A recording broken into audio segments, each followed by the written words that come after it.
وإذا قرئ القرآن فاستمعوا له وأنصتوا لعلكم ترحمون. بسم الله الرحمن الرحيم. السلام عليكم ورحمة الله تعالى وبركاته. إن الحمد لله تعالى نحمده ونستعينه ونستغفره ونتوب إليه ونعوذ بالله من شرور أنفسنا وسيئات أعمالنا من يهد الله فلا مضل له ومن يضلل فلا هادي له أشهد أن لا إله إلا الله وحده لا شريك له وأشهد أن محمدا عبده ورسوله صلى الله عليه وعلى آله وأصحابه والتابعين ومن تبعهم بإحسان إلى يوم الدين. فقد قال الله جل جلاله يا أيها الذين آمنوا اتقوا الله حق تقاته ولا تموتن إلا وأنتم مسلمون. أما بعد اللهم إنا نسألك علما نافعا ورزقا طيبا وعملا متقبلا. Alhamdulillah, segala puji dan syukur pada Allah Azza wa Jal yang telah memberikan kita banyak kelimpahan nikmat sehingga Allah Subhanahu wa taala memudahkan kita dalam beraktivitas, dalam menjalankan kegiatan setiap harinya, dan ini merupakan nikmat yang besar yang harus kita patut syukuri. Dan alhamdulillah, insyaallah taala kita akan lanjutkan pembahasan kita, yaitu mengenal definisi makharijul huruf, agar kita mengetahui lebih jauh apa yang dimaksud dengan bab tersebut dan apa faidah ketika kita mempelajarinya. Perlu diketahui pemirsa yang semoga dimuliakan oleh Allah Subhanahu wa taala, seseorang ketika membaca Al-Quran, yang ia baca itu adalah kalamullah, yaitu firman Allah Subhanahu wa ta'ala, bukan kalamun nas, bukan ucapan manusia. Maka seyogianya bagi kita, maka seharusnya bagi kita seorang muslim hendaklah semaksimal mungkin untuk bisa membacanya dengan sebaik-baik bacaan yang kita miliki. Sebagaimana ini perintah dari Allah Subhanahu wa taala, Allah berfirman, "Warattilil Qur'ana tartila." Bacalah Al-Qur'an dengan sebaik-baik bacaan. Berarti sangat jelas di sini bahwasanya hendaklah kita dalam membacanya dengan sebaik-baik bacaan. Ya, akan tetapi bukan berarti yang harus kita perhatikan hanya saut, hanya suara yang indah. Banyak orang di luar sana yang memiliki suara yang indah akan tetapi salah di dalam bacaan. Mengapa demikian?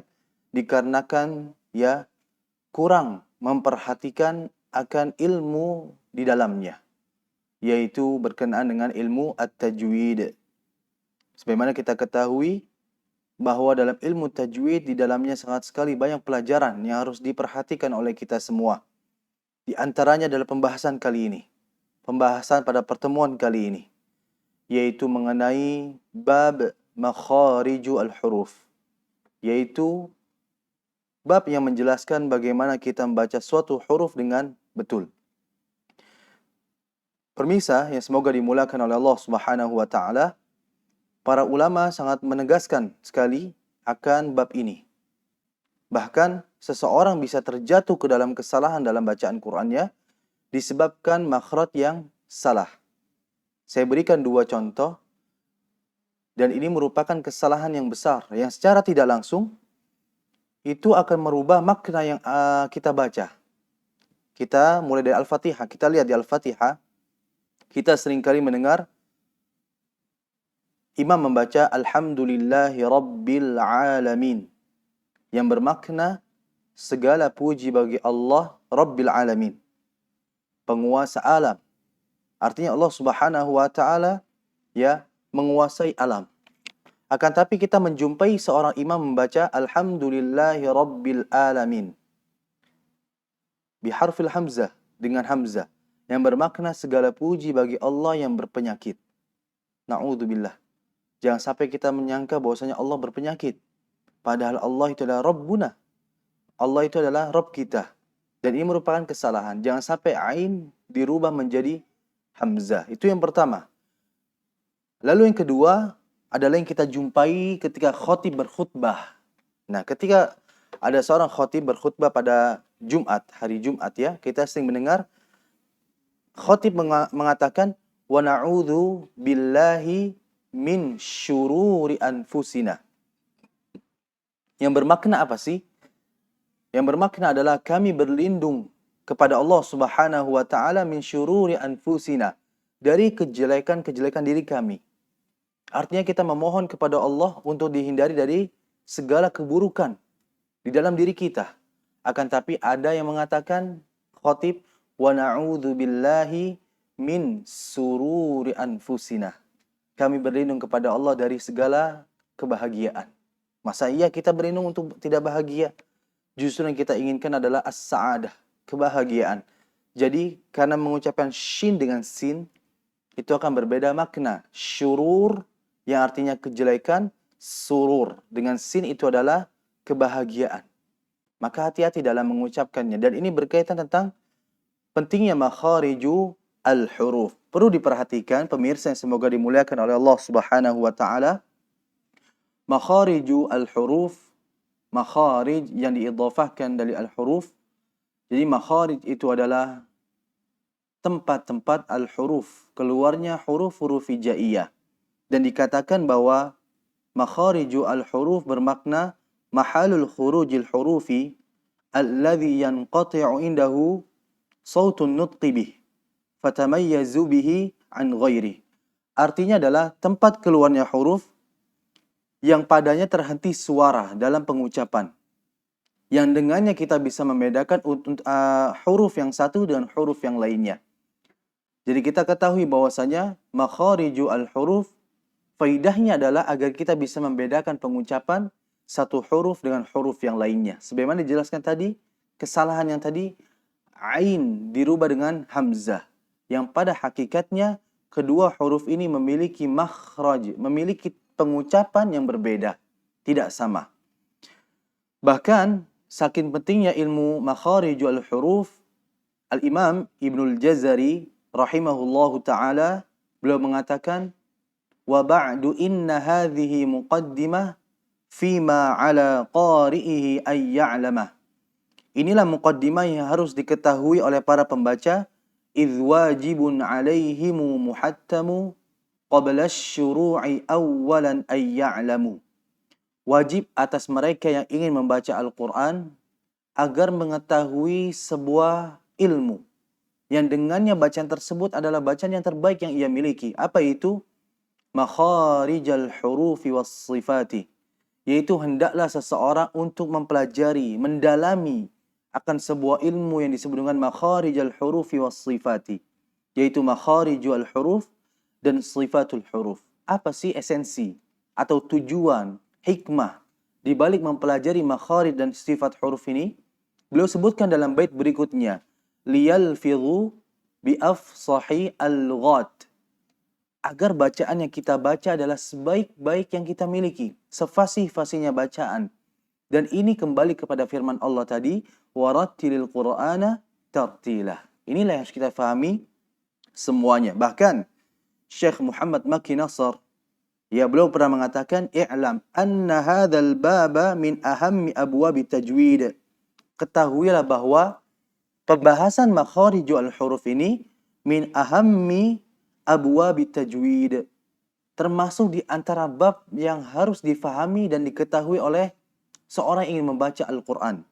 Fayajibu an ya'tani biitqanihi kullu man arada an yaqra al-Quran al-Majid. Maka setiap orang ingin membaca Al-Quran wajib memperhatikannya. Bayangkan, wajib memperhatikan bab ini. Karena saking pentingnya akan makhariju al-huruf. Makanya Al-Imam As-Sakhawi rahimahullah ta'ala mengatakan, lil harfi mizanun fala taku taghiyan fihi wala taku mukhsiral mizani. Setiap huruf itu memiliki arti yang memiliki makhraj, artikulasi berbeda dari satu yang lainnya. Artinya setiap huruf memiliki makna. Setiap huruf memiliki tempat dalam pengucapan yang berbeda satu dengan yang lainnya. Fala taku taghiyan. Jangan kita melebihi dalam pengucapan. Wala taku mukhsiral mizani. Atau bahkan mengurangi. Seperti halnya huruf ra. Huruf ra. Dia memiliki sifat takrir yang disebut dengan getaran yang dimiliki oleh huruf ra. Ra.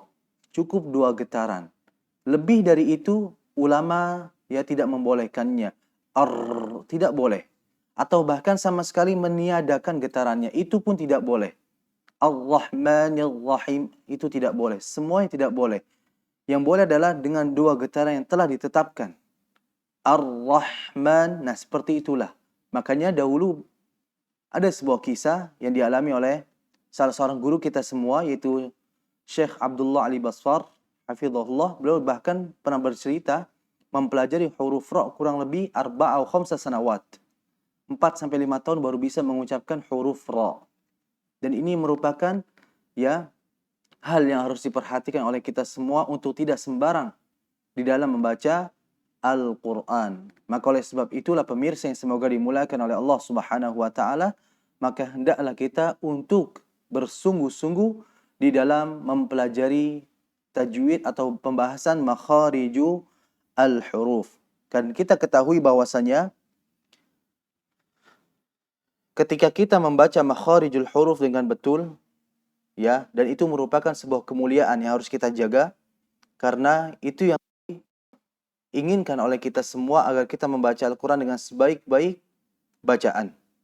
Namun, ketika kita membaca sebuah huruf, kita juga harus fasih dalam sebuah kalimat.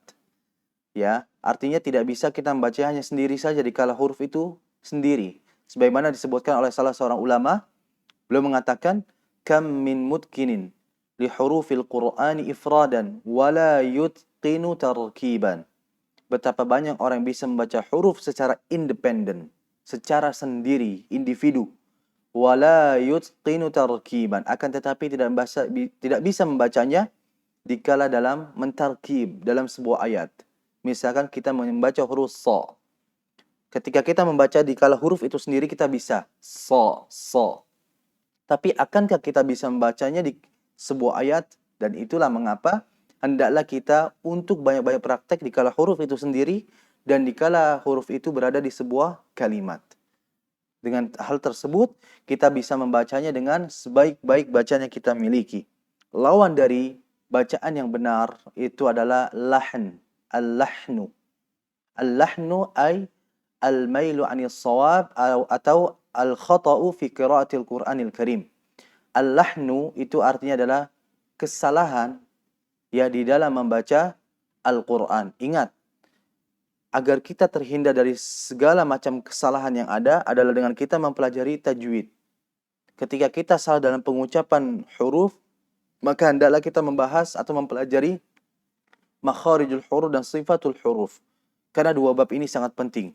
Bahkan ada sebuah athar yang saya jumpai di dalam kitab yang ditulis oleh Ali Ibn Sa'ad,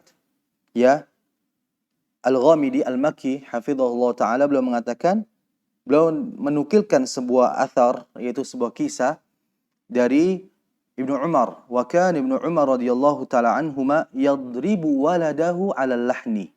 Bayangkan, Ibnu Umar radhiyallahu ta'ala memiliki seorang anak. Dan anaknya ini di suatu hari melakukan atau terjatuh ke dalam kesalahan dalam baca Al-Quran. Apa yang beliau lakukan? Yadribu waladahu. Memukul anaknya. Dikarenakan anaknya salah dalam baca Al-Quran. Dan ini merupakan faidah besar. Hendaklah kita mengajarkan anak kita untuk bersungguh-sungguh di dalam baca kitabullah, yaitu firman Allah Subhanahu wa taala, sehingga kita tidak bermudah-mudahan di dalam membacanya. Bahkan Syekhul Islam Ibnu Taimiyah rahimahullah ta'ala beliau mengatakan, wa kana as-salafu yu'addibuna auladahum 'ala al-lahni. Al-Imam Ibnu Taimiyah mengatakan, wa kana as-salaf, para ulama salaf, generasi terdahulu yang Nabi jelaskan sebaik-baik generasi, yu'addibuna auladahum, mereka mendidik anak mereka agar terhindar dari yang namanya lahn.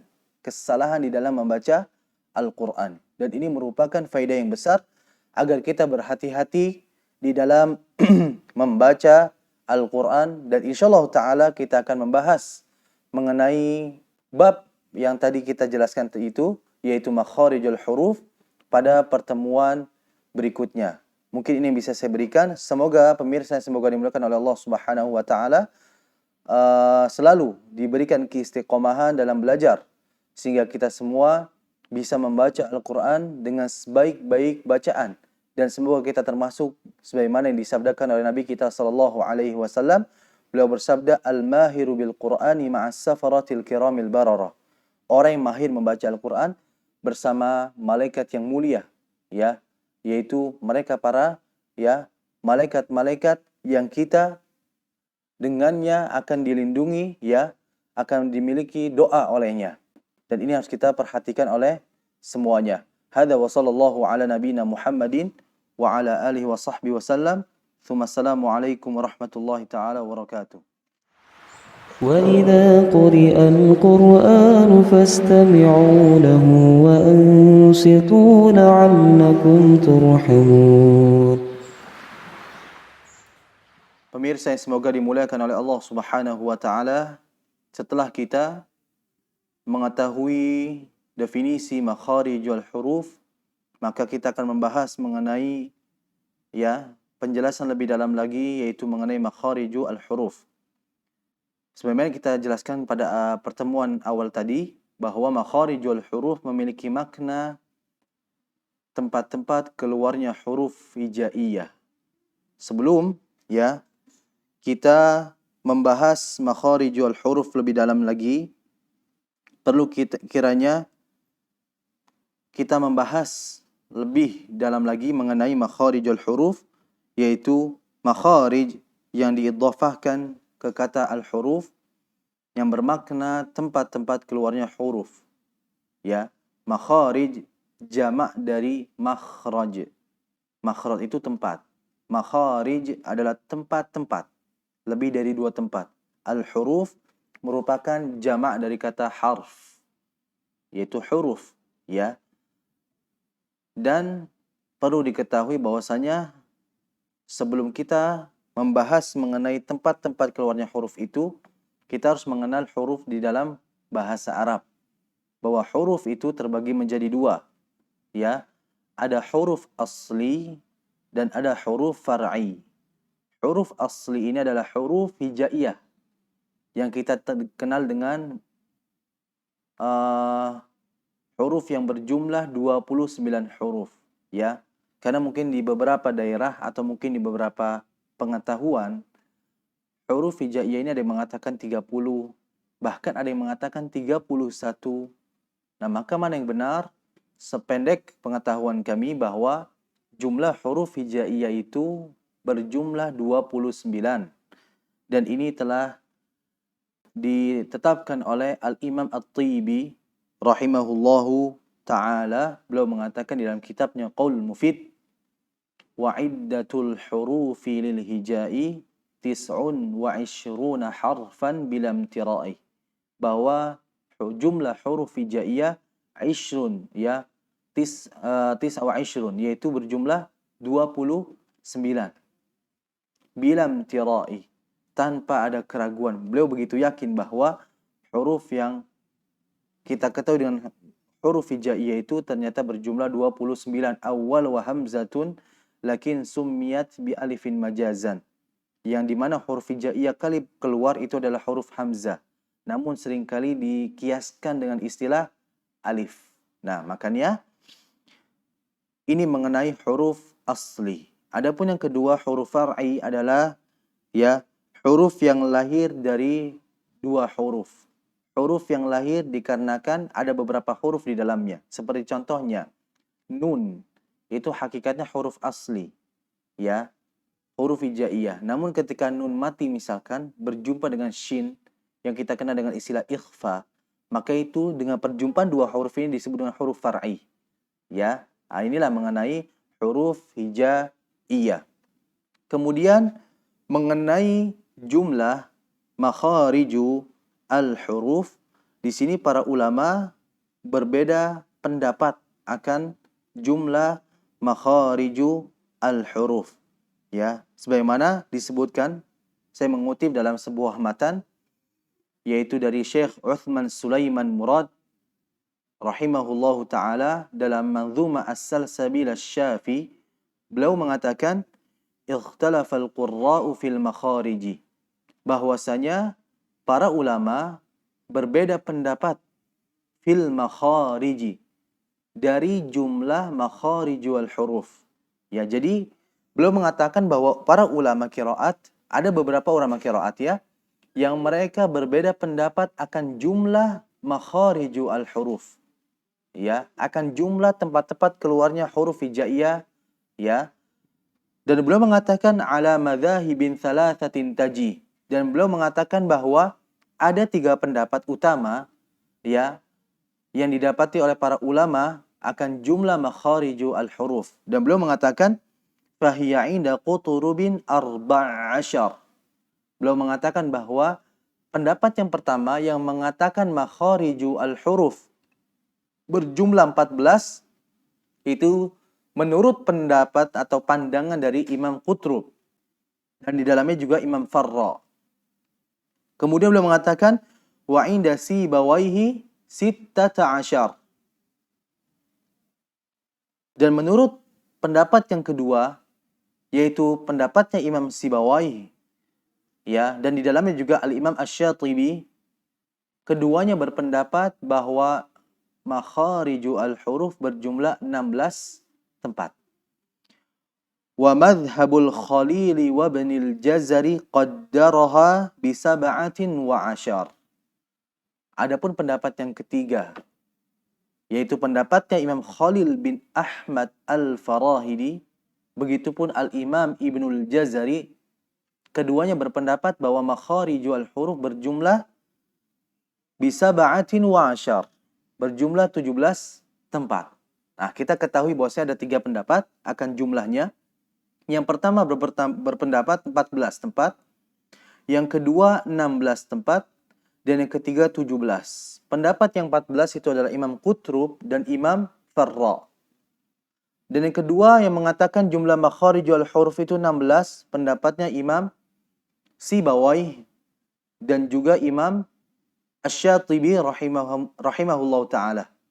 Keduanya berpendapat 16 tempat. Dan pendapat yang ketiga yaitu Imam Khalil bin Ahmad Al-Farahidi, begitupun pendapatnya Imam Jazari juga, keduanya berpendapat bahwa makharijul huruf berjumlah 17 tempat. Lalu kemudian mana yang kita pilih? Ya, maka mayoritas, ya saya katakan tidak menyalahkan pendapat yang kedua atau yang satu, tidak. Akan tetapi mayoritas ulama, ya, atau kebanyakan para mereka yang bergelut di dalam ilmu tajwid, mereka mengambil pendapat yang mayoritas, yaitu mengambil pendapat bahwasanya huruf hijaiyah yang berjumlah 29 huruf itu, ya, jika membahas mengenai makhraj, tempat keluarnya akan terjadi menjadi 17 tempat. Ya, akan menjadi 17 tempat. Dari 17 tempat itu nanti akan dibagi menjadi 5 bagian. Ya, yang pertama itu ada namanya al-jauf, yang kedua itu ada namanya al-halqa, dan yang ketiga itu ada namanya al-lisan, yang keempat asy-syafatan, dan yang kelima al-khayshum. Al-jauf adalah huruf yang keluar dari rongga mulut, al-halqu yang keluar dari kerongkongan, al-lisan yang keluar dari lidah, asy-syafatan yang keluar dari 2 bibir, al-khayshum dan keluar dari hidung. Nah, ini 5 tempat ini nanti semuanya akan keluar darinya 17 tempat. Ya, jadi 5 tempat ini untuk mudah difahami bahwa dari 5 tempat inilah nanti akan keluar 17 tempat yang darinya 29 huruf hijaiyah itu. Dan yang mengatakan 16 makhraj itu dengan meniadakan al-jauf. Ya, 16 makhraj. Tadi kan kita mengambil 17 tempat, 17 makhraj. Yang berpendapat 16 makhraj meniadakan al-jauf. Jadi cuma ada 4 doang. Adapun yang berpendapat 14 tempat, yaitu meniadakan al-jauf dan menjadikan makhraj yang ketiga yaitu al-lisan, huruf lam, nun dan ra makhrajan wahidan, menjadi makhraj yang satu. Nah, insyaallah taala kita akan mengambil pendapat yang mayoritas yaitu 17 makhraj. Jadi dengan kita mempelajari makhraj ini akan memudahkan kita di dalam membaca Al-Qur'an. Ya, sebagaimana Al-Imam Ibnul Jazari rahimahullahu taala beliau mengatakan makharijul hurufi 17 'ala alladhi yakhtaruhu man ikhtabar.